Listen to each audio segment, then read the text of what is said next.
Muy buenos días, bienvenidos al canal de Rubén Fidalgo. Hoy estamos celebrando el 50 aniversario del Citroën CX. Ya sé que esta unidad es más moderna, es de 1987, pero cuesta creer que el diseño original del Citroën CX naciese en 1974. Hace medio siglo, y es que la verdad es que es un coche que sigue pareciendo moderno casi hasta nuestros días. Vamos a dar un repaso a su historia y ver cuáles fueron los hitos más importantes de este modelo que este año cumple nada menos que medio siglo. Venga, al lío.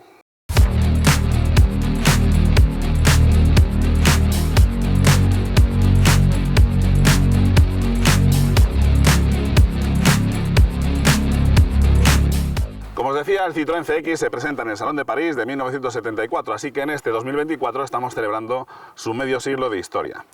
Es uno de los modelos más importantes de la compañía de Citroën y para muchos el último gran Citroën, aunque sinceramente yo no me encuentro entre ellos. A mí me parece que Citroën ha hecho coches formidables después del CX. El BX es un coche excelente, el Citroën Xantia es también otra maravilla de coche, el C5, el C6... En fin, la verdad es que Citroën siguió haciendo coches buenos, pero lo que sí que es cierto es que el CX fue el último que hizo como marca completamente independiente, y es que pocos meses después del lanzamiento del CX en el Salón de París, la compañía declara la quiebra y se hace cargo de ella Peugeot.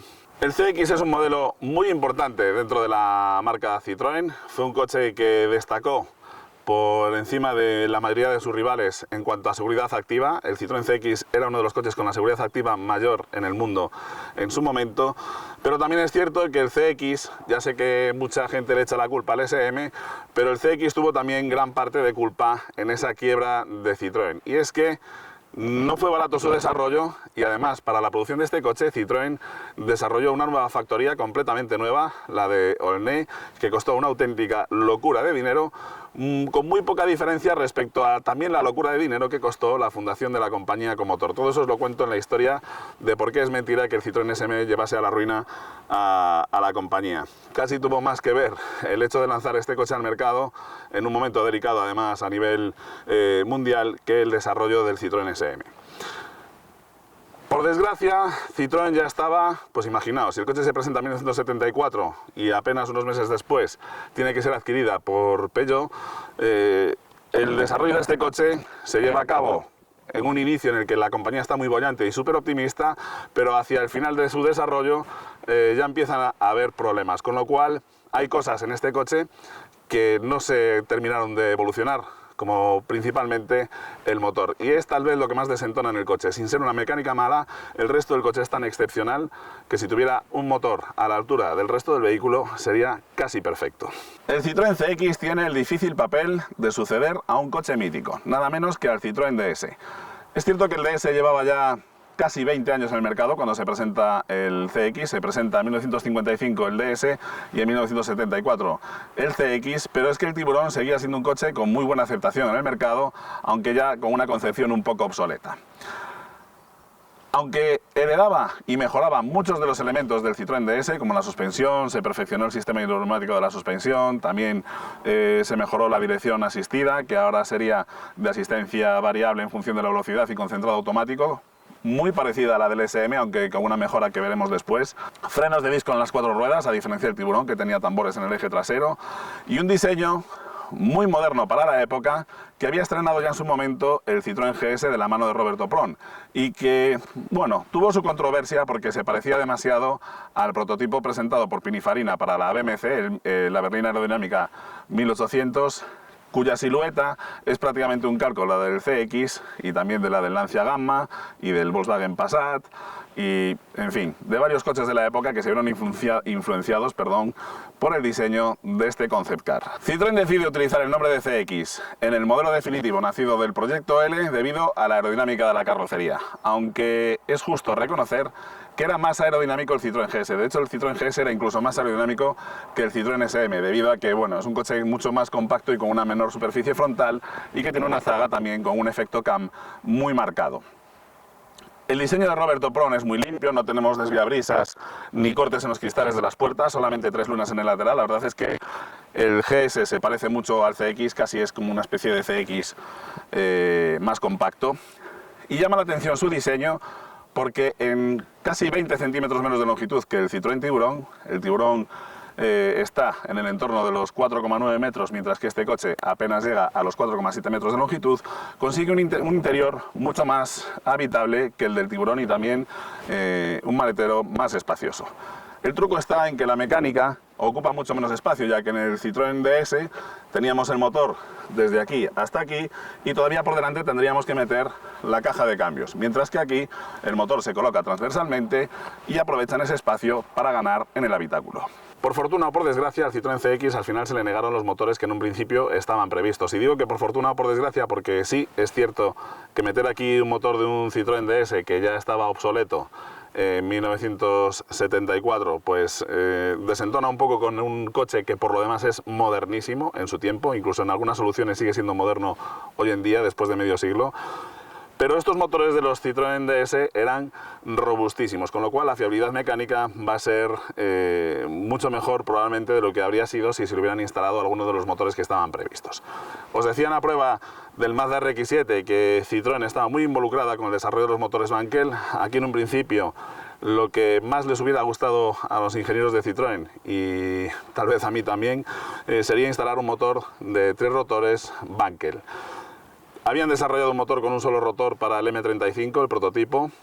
Montaron un motor de 2 rotores en el GS birrotor y para el CX estaba previsto un motor trirrotor con muy buenas prestaciones. Pero al final, entre la crisis del petróleo de 1972, los problemas financieros de Citroën, los problemas de fiabilidad que tuvieron con los GS birrotor y NSU R80, se desestimó por completo el montar aquí una mecánica de tipo Wankel, aunque como digo, Citroën estaba muy involucrada. De hecho, el llavero del Citroën SM es precisamente un rotor Wankel. Como digo, al final lo que se montaron siempre aquí fueron motores de 4 cilindros, derivados de los del DS, eso sí, colocados en posición transversal, como os decía al principio, muy fiables, con una cilindrada relativamente alta para lo que se estilaba en Europa en aquellos momentos, que las cilindradas estaban siempre... La cilindrada fetiche en Europa en aquel momento estaba entre 1.400 y 1.600 centímetros cúbicos, y aquí estamos hablando siempre de motores por encima de los 2 litros, 2 litros, 2,2, 2,4. No eran el colmo en cuanto a rendimiento, pero sí que movían muy dignamente un coche con muy buen andar gracias a la suspensión hidroneumática y que precisamente por ese buen andar siempre pareció inframotorizada hasta que llegaron las versiones GTI y Turbo, porque el resto del coche está muy por encima de la mecánica. Para que os hagáis una idea de la concepción tan modernísima de este coche, un simple ejemplo, la dirección asistida de la Dirabi del Citroën CX. Como os decía, se inspiraba en la del Citroën SM, pero la mejoraba. Para empezar, para definir la dureza de la dirección no se tenía en cuenta el régimen del motor, sino que lo que se tenía en cuenta era la velocidad de las ruedas, de forma que sí que se endurecía con la velocidad y no tanto con las revoluciones del motor como sucedía con el SM. Pero aparte de eso, casi podría decirse que el Citroën CX inventó el concepto del drive-by-wire, que se hizo tan famoso después con Airbus y que tardaría Nissan 45 años en replicar con los coches en los cuales el volante dejó de estar acoplado a la dirección. Ahora os explico por qué. En el sistema Dirabi presentado en el Citroën SM teníamos una columna de dirección completamente convencional, eso sí, regulable en altura y profundidad, que era algo muy poco habitual en aquella época y hoy en día tampoco es moneda común. Y todo el mecanismo hidráulico estaba, tanto el sistema que endurece la dirección en función de la velocidad, como el sistema de autocentrado de la dirección, todo ese mecanismo está integrado dentro de la propia cremallera. Sin embargo, en el CX lo que tenemos es una columna de dirección en la cual tenemos el sistema hidráulico de mando, y en la cremallera de dirección lo que tenemos es el esclavo, el que tiene que obedecer a ese sistema. Es decir, en el Citroën CX no tendría por qué haber ninguna unión mecánica entre el volante y la cremallera de dirección. Eso sí, sí que tiene un sistema mecánico por si hay cualquier fallo en el sistema hidráulico poder tener dirección, pero realmente nosotros cuando actuamos sobre la dirección no estamos actuando de forma mecánica sobre ella, sino que lo que está actuando es un telemando hidráulico, exactamente igual que en los alerones de los aviones, etc. La obsesión de Citroën con este coche, sin duda, estaba en el confort y en la seguridad activa. El hecho de aislar por completo el volante de las vibraciones, imperfecciones del asfalto, etcétera, para evitar vibraciones en el habitáculo. El motor montado sobre tacos de goma. Toda la suspensión y una especie de subchasis general del coche, aislado perfectamente de la carrocería. La carrocería es una carrocería autoportante, pero está montada sobre un subchasis que es el que soporta tanto las suspensiones como la mecánica, para aislar lo máximo posible del habitáculo. Al final lo que consiguieron fue un coche con un confort de marcha extraordinario. Todavía con los estándares de hoy en día sigue siendo uno de los coches más cómodos en los que se puede viajar, os lo garantizo. Y aparte de eso, con una seguridad activa extraordinaria. Tenía una dirección muy rápida, que se endurecía en función de la velocidad, aunque es cierto que las primeras unidades hubo algunas, no muchas, con una dirección convencional, no asistida. Un sistema de frenos de alta presión que batía récords en su momento de distancia de frenado y, en definitiva, eso, un comportamiento en carretera tremendamente seguro.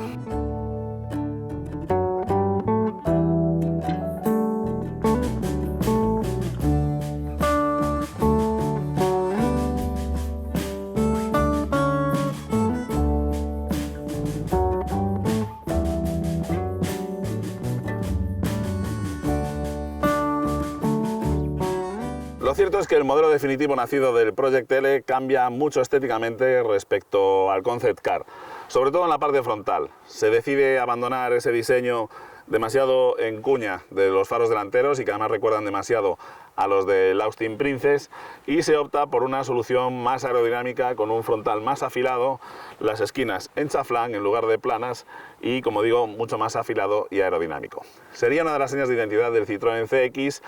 Y lo que más criticaron algunos de sus clientes cuando se hicieron con el Citroën CX es que no tuviera los faros direccionales que sí estaban presentes ya tanto en el DS desde 1968 como en el SM a partir de 1970. El motivo es que, así como en el Citroën DS y en el SM, la cremallera de dirección va muy adelantada y queda bastante a mano para poder poner los faros direccionales, en el CX la cremallera de dirección tiene una comunicación mucho más complicada con los faros delanteros. Y aparte de eso, pues lo que os decía al principio, Citroën ya estaba empezando con los recortes para poder lanzar el coche al mercado antes de que se le agotasen por completo los fondos. El Citroën CX tuvo una vida bastante larga y un relativo éxito comercial, teniendo en cuenta que prácticamente se vendió en exclusiva en Europa, aunque llegaron algunas unidades por importadores paralelos a los Estados Unidos y allí se obviaba el nombre de Citroën y se denominaban CXA. Se produjo entre 1974 y 1991, aunque las berlinas cesaron su producción en 1990 para dejar de robarle protagonismo al Citroën XM, el sustituto de este coche y otro coche muy interesante que espero traeros pronto al canal. En esos años de producción hubo varios hitos. El primero de ellos fue en 1975, casi inmediatamente después de ser presentado a finales de 1974, se le otorga el galardón de coche del año en Europa, y además con una diferencia abismal con respecto al segundo vehículo, nada menos que el Volkswagen Golf. El tercer clasificado sería el Audi 50, lo que acabaría siendo el Volkswagen Polo. También en 1975 se presenta la carrocería familiar, el Break, que alargaría la distancia entre ejes nada menos que 25 centímetros para ganar una tercera fila de asientos y también un mayor volumen de carga, además con un techo sobrelevado para hacerlo todavía más práctico. Y aprovechando que ya tenemos una plataforma alargada, se presenta en 1976 la versión Prestige, la versión de gran lujo del Citroën CX. Curiosamente, ese es el mismo año en el que empieza a fabricarse aquí en Vigo el Citroën CX, aunque solamente se produjo un Prestige aquí que fue cedido a la Casa Real Española, a don Juan Carlos I, rey de España, en aquel momento. No tuvieron mucho éxito en cuanto a calidad, hubo bastantes quejas por la calidad de las unidades fabricadas en España. Al principio tenían problemas sobre todo con los parabrisas, que producía ciertas aberraciones ópticas, etc. Y la producción en España del CX cesaría en 1981, mientras que en Chile, donde también se produjo el Citroën CX, curiosamente, se mantuvo algunos años más. En 1977 llega por fin la versión de altas prestaciones del Citroën CX, algo que todo el mundo estaba esperando como agua de mayo. Se trata del GTI, que como digo nace en 1977 con el bloque motor del 2,4 con inyección electrónica Bosch Electronic y 128 caballos que ya mueven más que decentemente al coche. Más tarde se subiría la cilindrada hasta los 2.500 centímetros cúbicos para mejorar sobre todo el par más que la potencia. En 1980 se estandariza el uso de la caja de 5 velocidades. En el 81 cesaría la producción del CX aquí en la factoría de Vigo. En 1982 se le haría un restyling a la carrocería en el cual se incorporarían unos pasos de rueda delanteros con las aletas un poco más anchas para dar cabida a los neumáticos de tipo TRX en las versiones de más prestaciones. En el 84 llegaría la versión turbodiesel con 95 caballos y unas prestaciones formidables para tratarse de un vehículo diésel. Pocos meses después, ya como año modelo 85, llegaría la versión turbo de gasolina con 168 caballos. En el 86 se haría un nuevo lavado de cara al CX, en el cual ya sería más profundo, no simplemente se ensancharían los pasos de rueda delanteros, sino que también se montaron estas defensas de plástico. En lugar de las de acero inoxidable originales, se cambió el diseño del salpicadero, el diseño también de los asientos, los espejos retrovisores, en fin, se mejoraron determinadas cosas, aunque para muchos se empeoraron. Por ejemplo, con el tema de los paragolpes, a mí personalmente me gustan más los paragolpes de acero inoxidable, sobre todo en las versiones más clásicas. Tal vez estos, los GTI y los Turbo, pues tal vez las defensas de plástico más envolventes le dan un toque más deportivo y acorde con las prestaciones del coche, pero indudablemente las defensas de acero inoxidable le dan más porte al coche. En 1986, finales, llegaría el intercooler a las versiones turbo, con lo cual tendríamos que los diésel pasan de 95 a 120 caballos, un incremento de potencia extraordinario y unas prestaciones que lo convierten en el diésel más rápido del mundo en su momento, aunque la felicidad le duró poco porque enseguida lanzó Alfa Romeo al mercado el 164 turbo diésel y ya superaba los 200 km/h de velocidad punta, con lo cual la felicidad duró poco en Citroën con el turbo diésel. A los de gasolina también se les incorpora el intercooler y en lugar de aumentar la potencia, lo que mejoran ligeramente es el par y sobre todo el consumo al aumentar la eficiencia termodinámica de los motores. En el 89 ya empieza a presentarse el Citroën XM y en el 90 cesa la producción de la berlina del CX y un año más tarde la del Break.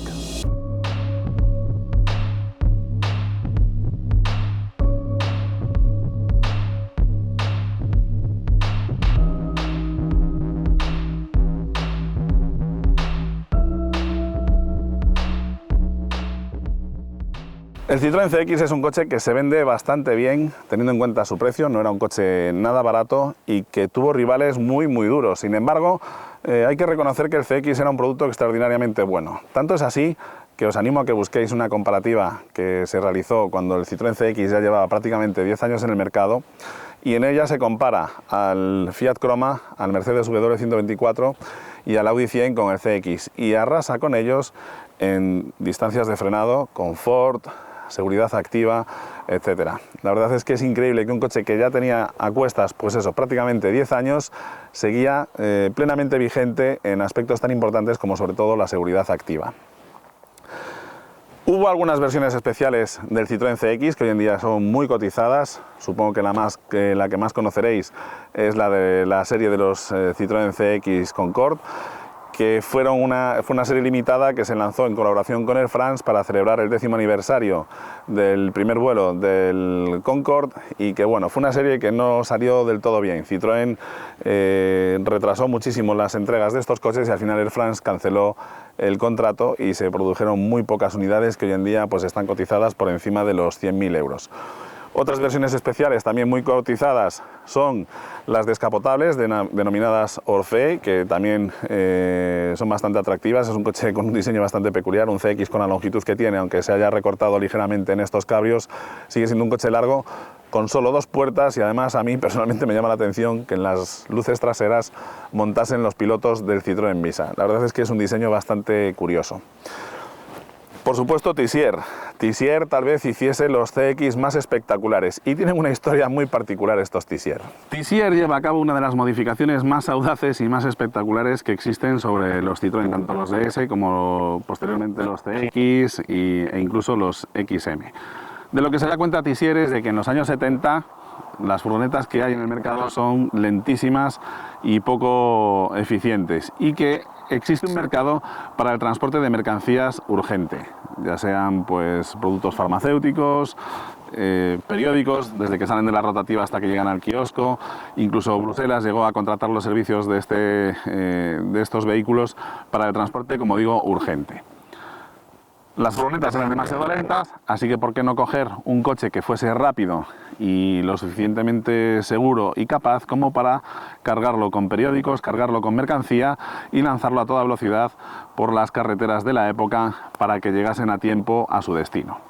Lo que hace es coger un chasis de un Citroën CX, lo alarga varios centímetros y para que sea capaz de soportar ese peso extra añade un nuevo eje en la parte trasera. Son coches, pues eso, con 3 ejes, aunque incluso llegaron a hacer plataformas que llevan 3 ejes atrás y un eje delantero, en total con 4 ejes.